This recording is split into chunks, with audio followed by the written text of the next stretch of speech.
بسم اللہ الرحمن الرحیم اللہم صلی علی محمد و آل محمد۔ السلام علیکم۔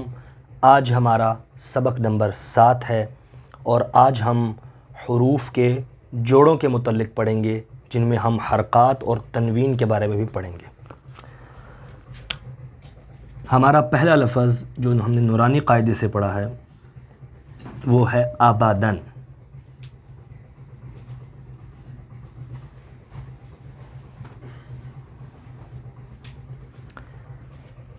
آبادن کا لفظ، اس میں 3 حروف ہیں، ایک الف، با اور دال۔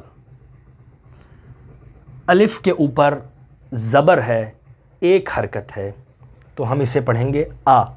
جیسے سبق نمبر 6 میں بتایا تھا کہ الف کے اوپر زبر آئے گی تو ہم اسے حمزہ پڑھیں گے، اور حمزہ زبر آ، نہ کہ حمزہ زبر آ نہیں۔ با کے اوپر زبر ہے اور ہم با کو بھی با زبر با، نہ کہ با زبر با۔ اکثر لوگ جو قرآن کو صحیح طرح نہیں پڑھ سکتے وہ ان الفاظ پر اس طرح کی غلطیاں کرتے ہیں، وہ آبادن پڑھتے ہیں، جبکہ یہ لفظ ہے آبادن۔ آبادن، آبادن، دال 2 زبر دن۔ اگلا لفظ ہے احدن۔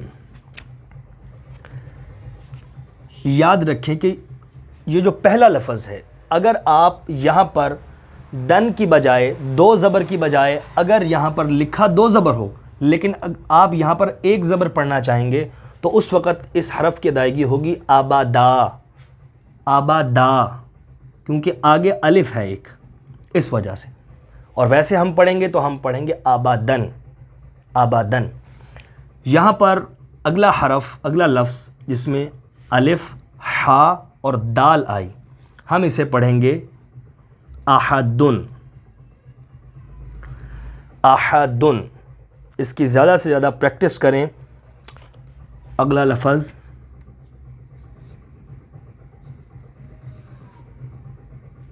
آذینہ، حمزہ زبر آ، ذال زیر ذی، نون زبر نا، آذینہ۔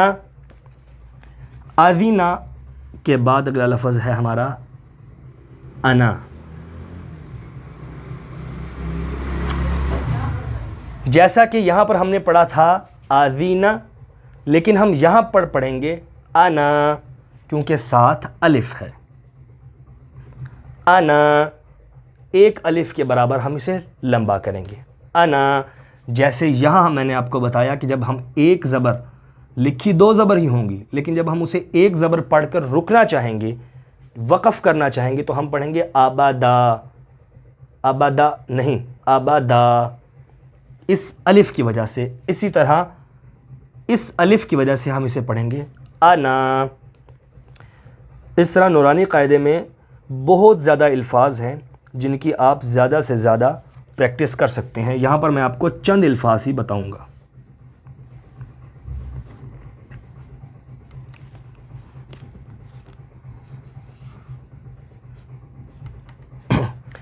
یہ لفظ ہے قوف۔ جیسا کہ آپ کو بتایا گیا کہ قوف 2 طرح کے ہیں، ایک کش والا قاف ہے جسے اس طرح بھی لکھا جاتا ہے اور اس طرح بھی لکھا جاتا ہے۔ یہ کاف باریک پڑھا جاتا ہے، کاف، لیکن یہ 2 نقطوں والا قاف موٹا پڑھا جاتا ہے، قوف۔ اسے ہم پڑھیں گے قوف پیش قو، را زیر ری، حمزہ زبر آ، قوری آ۔ ایک اور خاص بات میں یہاں پر را سے مجھے یاد آئی کہ اگر را کے اوپر زبر ہو یا پیش ہو تو را کو پر یعنی موٹا پڑھا جائے گا، را زبر را، را پیش رو۔ لیکن اگر را کے نیچے زیر آ جائے تو اسے باریک پڑھا جائے گا، را زیر ری، را زیر ری۔ جس طرح قوری آ کی ہم نے پریکٹس کی، قوری آ، قوری آ، اس میں را کو ہم نے باریک پڑھا ہے۔ اب میں 2-3 الفاظ اور لکھ دیتا ہوں تاکہ آپ ان کی زیادہ سے زیادہ پریکٹس کر سکیں۔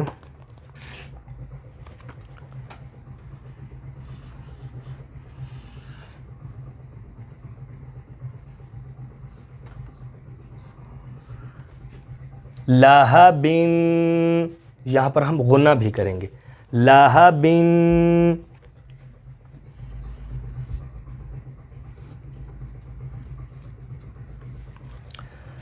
اس لفظ پر دوبارہ غور کریں، یہاں پر ہا آ رہا ہے، تو اس کو ہم سینے سے ادا کرتے ہوئے ایک گرم ہوا کے تحت اسے ہم پڑھیں گے، لہبن لہبن۔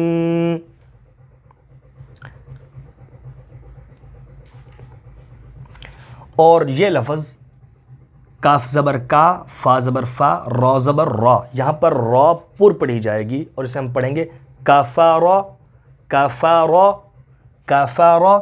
پہلا لفظ باریک ہے، آخری لفظ، آخری حرف جو ہے، پہلا لفظ بھی باریک اور آخری موٹا، کفارا کفارا کفارا۔ اس طرح اب ایک اور لفظ